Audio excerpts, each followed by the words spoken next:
Untuk menuju ilmu sejati nggak boleh stres, nggak boleh depresi. Orang stres dan depresi itu orang yang tidak rilo, tidak legowo, tidak nerimo. Tapi kalau kamu rilo, legowo, nerimo, kamu mesti ceria terus. Nggak ada sumpeknya. Kamu galau, sumpek, itu kan keinginanmu nggak terpenuhi. Cita-citamu gagal. Masa lalumu jelek.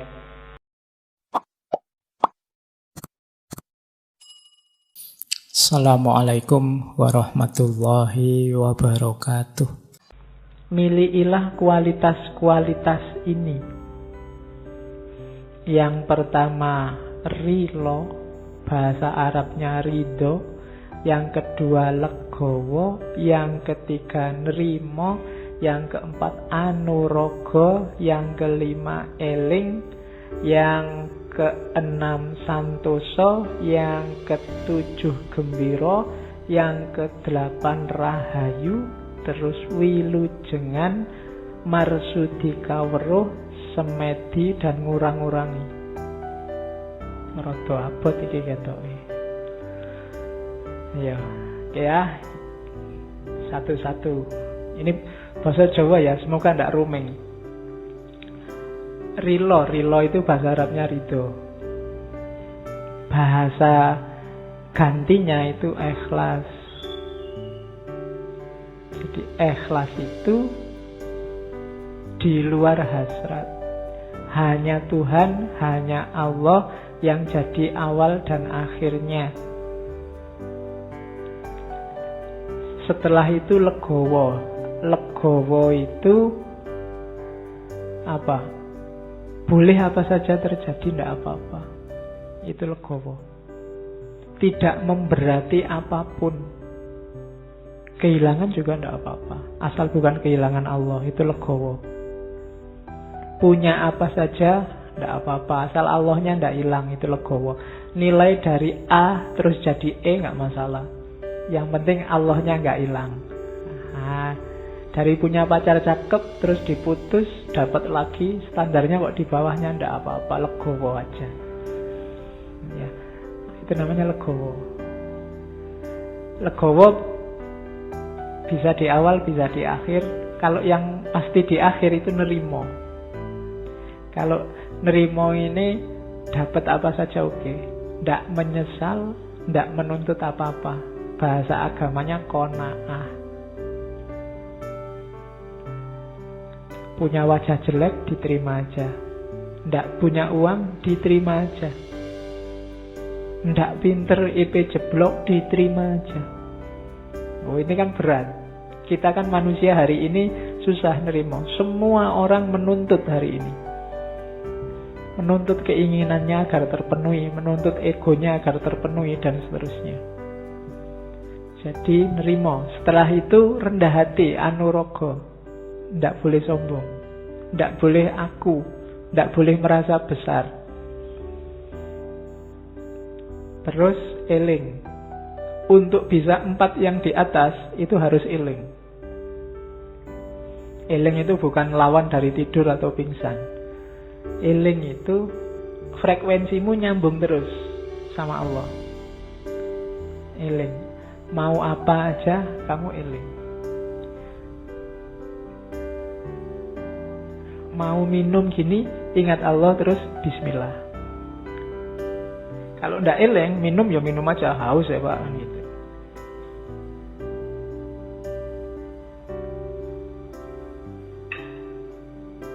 Terus santoso. Ini bukan nama orang ya. Bukan nama PO bis juga. Santoso itu di Indonesia kan jadi sentosa. Makna pasnya itu selalu berada di jalan yang benar. Biar santoso, maka setiap kali baca Fatihah kamu berdoa ihdinas sirotol mustaqim. Jadi sebenarnya jalan yang benar itu kita semua sudah tahu. Tinggal mau konsisten apa enggak. Biar hidupmu santosa, konsistenlah dengan jalan yang benar. Terus gembira. Untuk menuju ilmu sejati nggak boleh stres, nggak boleh depresi. Orang stres dan depresi itu orang yang tidak rilo, tidak legowo, tidak nerimo. Tapi kalau kamu rilo, legowo, nerimo, kamu mesti ceria terus. Nggak ada sumpeknya.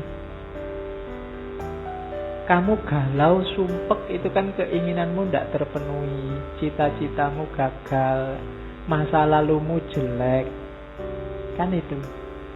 Itu berarti kamu ndak rilo, ndak legowo, ndak nerimo. Biar rilo, legowo, nerimo, ya gembira. Orang yang sudah mempunyai 3 karakter itu pasti gembira, ceria. Dari wajahnya kelihatan. Jadi orang dekat juga enak, ndak mencurang, ndak sumpek, suntuk, diajak ngobrol nggak enak. Dari mana mas? Dari belakang. Mau kemana? Mau ke depan. Susah. Dari mana Thomas? Kok jalan kaki aja? Emangnya harus ngerangkak? Susah diajak ngomong. Jawabnya nggak enak terus. Nggak ceria.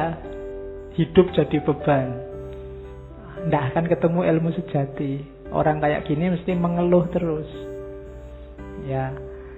Terus rahayu. Rahayu itu biasanya kita pakai ini ya, hayu, rahayu. Hatinya selalu ingin melakukan yang baik.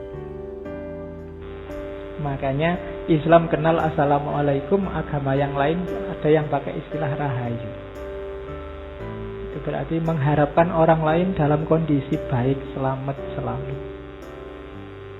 Selanjutnya wilujengan. Jangan salah, untuk cari ilmu sejati juga kamu harus wilujeng, harus sehat. Jangan mentang-mentang saya mau ilmu sejati tirakat terus poso, ndak makan, ndak minum, ndak ngerokok, ya kecut. Ya, sehatlah ya. Sehat dulu baru bisa semua ini. Lah kalau kamu sakit ya mikir gembira, mikir santosa, eleng ya abot. Sehat. Jaga kesehatan. Jangan melakukan hal-hal yang mencederai kesehatanmu. Itu menunjukkan kamu tidak amanah. Karena badanmu, fisikmu itu titipannya Allah, bukan milikmu yang bisa kamu pakai sesuka hatimu. Itu amanat dari Allah, dijaga. Kalau memang tidak ada yang penting ya tidak usah melekan. Kalau memang nggak pepet karena nggak ada uang ya makanlah 3 kali sehari. Kalau tidak ada uang ya utanglah. Ya, kalau sudah terlalu banyak utang ya ganti warung. Yang belum ada utangnya. Ya, lo kan gampang ya, tinggal pindah angkringan di sebelah kan sudah utang yang baru. Tidak apa-apa. Ya kalau ada yang nagih marah-marah ya bilang aja ini menjaga amanahnya Allah ini loh kok berat. Oke, terus sehat ya badannya, baru setelah itu marsudi kawero, nambah wawasan terus, jangan berhenti-berhenti sampai besok-besok. Tidak boleh merasa pintar meskipun sudah jadi profesor, jadi luar negeri, jadi wis nggak masalah wis. Tetap marsudi kawero, jangan merasa sudah, harus selalu belum untuk ilmu ya. Setelah itu semedi. Semedi ini fungsinya introspeksi ke dalam. Yang dilakukan di atas tadi semuanya sudah pas apa belum? Kalau bahasa agamanya tafakkur muhasabah. Harus ada fase ininya. Dan yang terakhir, ngurang-ngurangi. Ndak boros, ndak kakean turu, ndak kakean makan, ndak dikurangi dikit-dikit. Jangan berlebihan, lawannya mengurangi kan ngeluih-ngeluih, tidak boleh. Kalau urusan dunia, urusan apapun yang tidak esensial, kurangilah. Kamu sendiri ngerti mana yang harus dikurang-kurangi. Berapa jam harus begini, berapa jam harus begitu, dan seterusnya. Minggu lalu saya bilang misalnya HP, smartphone-mu itu harusnya berapa jam sehari kamu pakai. Karena kalau penelitian terbaru minggu lalu saya bilang kan orang Indonesia itu rata-rata 9 jam. Dilihat mungkin penelitiannya lewat provider itu. Jadi hitunganku 9 jam itu sudah luar biasa. Wong tidur manusia dewasa aja 7 jam. Itu 9 jam. Jadi yo kurangilah dikit-dikit. Yo 9 jam kurang 5 menit lah sebentar. Ya kan pelan-pelan terus 9 jam kurang 10 menit, 9 jam dikurangi. Kalau selama ini bangun tidur yang dicari dulu HP, terus ada WA apa. Ya sekali-sekali nggak usah nyari HP dulu lah. Begitu mau nyari HP, andaan nanti aja tak buka jam-jam 8. Kalau memang sangat penting kan masuk di WA, mestinya kan telepon kan gitu pikiranmu biar nggak was-was. Jangan-jangan ada yang komentari aku nih, jangan-jangan ada yang ya ngomong aku nih, kan selalu kalian gitu tuh. Begitu kamu posting itu biasanya wis kamu jangan-jangan ada yang komentari nih, ada yang jempol nggak, ada yang kan gitu terus. Jadi kamu terpaku di situ terus. Oke, dikurang-kurangi ya dikit-dikit. Demi yang lebih penting, ilmu sejati. Terus, nah nanti di Dewa Ruci ada 4 jenis nafsu. Kalau ini nggak saya jelaskan detail, kemarin di Ghazali, di beberapa sufi sudah dibahas. Jadi ada nafsu lawamah, nafsu sufiyah, nafsu amarah, nafsu mutmainnah. Ini juga yang diajarkan oleh Dewa Ruci. Jadi setelah masuk ke telinganya Dewa Ruci, kalau di Suluk Linglung setelah bergabung sama Nabi Khidir, di dalam situ melihat banyak cahaya. Ada 4 cahaya yang dilihat. Ada cahaya warnanya hitam, ada cahaya warnanya kuning, ada cahaya warnanya merah, dan cahaya warnanya putih. 3 cahaya adalah penghalang, dan yang putih inilah yang tujuan.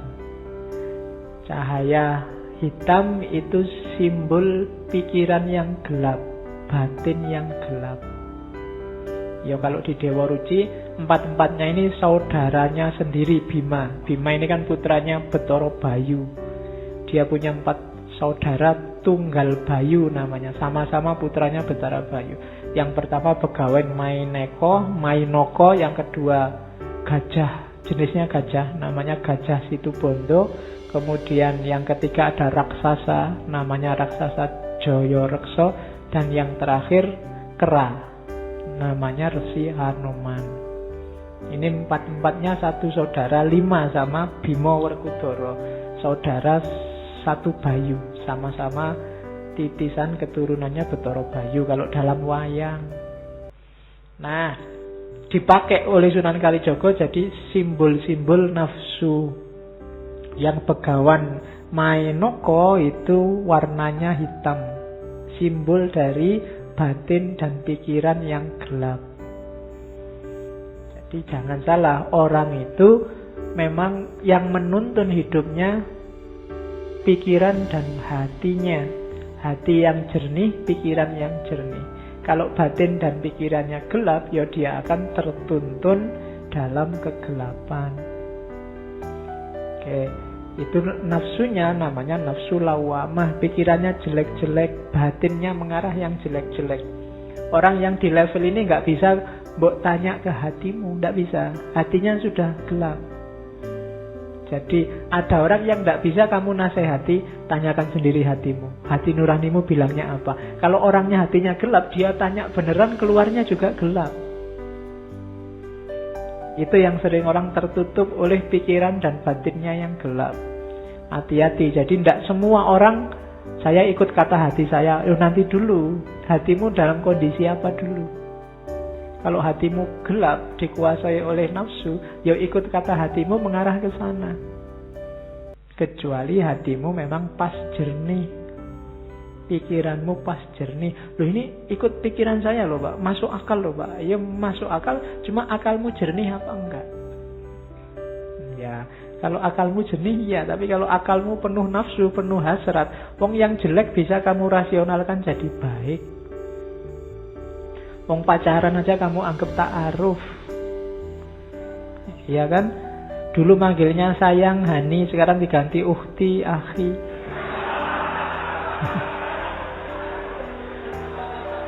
ya. Waduh, wahai. Dan kamu menyebut, oh itu lebih islami, Pak. Lah. Pikiranmu kan itu. Ya, yang jelek-jelek bisa jadi bagus. Akal. Karena hatinya gelap. Jernihkan dulu hatimu, tajamkan dulu pikiranmu, baru kamu ketemu kebenaran. Kalau enggak, nafsu lawamah. Yang kedua, nafsu sufiyah. Ini dari gajah. Jadi warnanya kuning. Ini biasanya hubungannya sama kecenderungan orang untuk malas, lemah, lupa. Kamu menyebutnya manusiawi, tapi itu penyakit. Manusiawi toh Pak, sekali-sekali lemes, sekali-sekali males. Iya, itu nafsu juga jenisnya.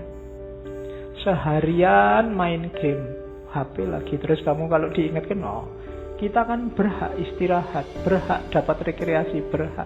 Itu nafsu sufiyah namanya. Kamu punya justifikasi untuk malesmu. Tiap hari di kamar nggak keluar-keluar. Kalau diingetin bawa keluar-keluar, enggak, di luar banyak dosa. Yo padune kowe males.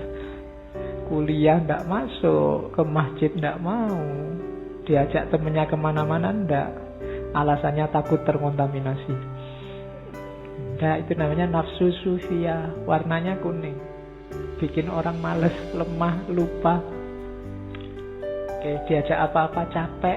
Nah, itu nafsu sufiyah. Yang ketiga, nafsu amarah, lambangnya warnanya merah. Kalau kalian lagi agresif, pingin nabrak sesuatu, pingin ngerusak sesuatu, hatimu panas, itu nafsu amarah. Matanya merah, mukanya biasanya juga merah, darahnya naik ke atas semua. Nah, itu alamat. Makanya Nabi ngasih petunjuk, kalau kamu sedang itu, kalau pas berdiri duduklah, kalau pas duduk berbaringlah, kalau pas berbaring ya gulung-gulunglah. Wudulah maksudnya. Iya, ambil wudu, sholat. Kan gitu. Jangan sampai dikuasai nafsu amarah, bahaya. Orang marah itu omongannya tidak terkontrol. Bisa jadi ngomong seolah-olah marahi orang lain, bisa balik ke dirinya sendiri. Itu karena marah. Itu kan kayak ada majikan marah sama supirnya. Saking marahnya dia marahi supirnya.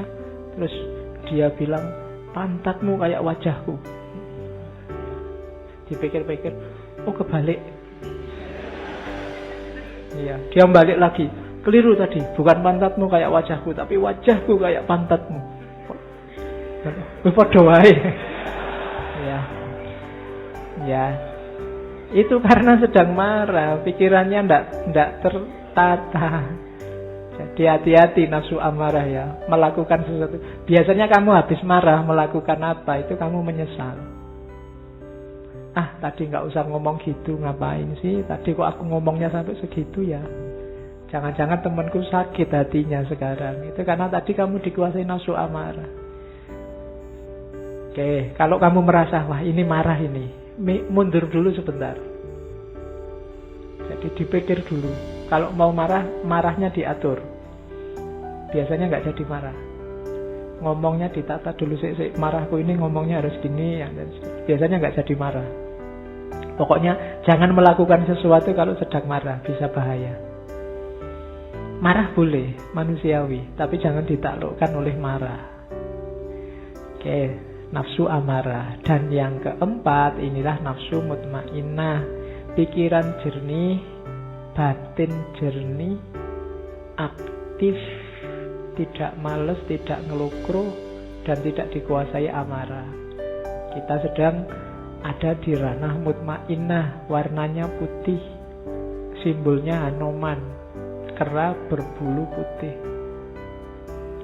Itu 4 jenis nafsu.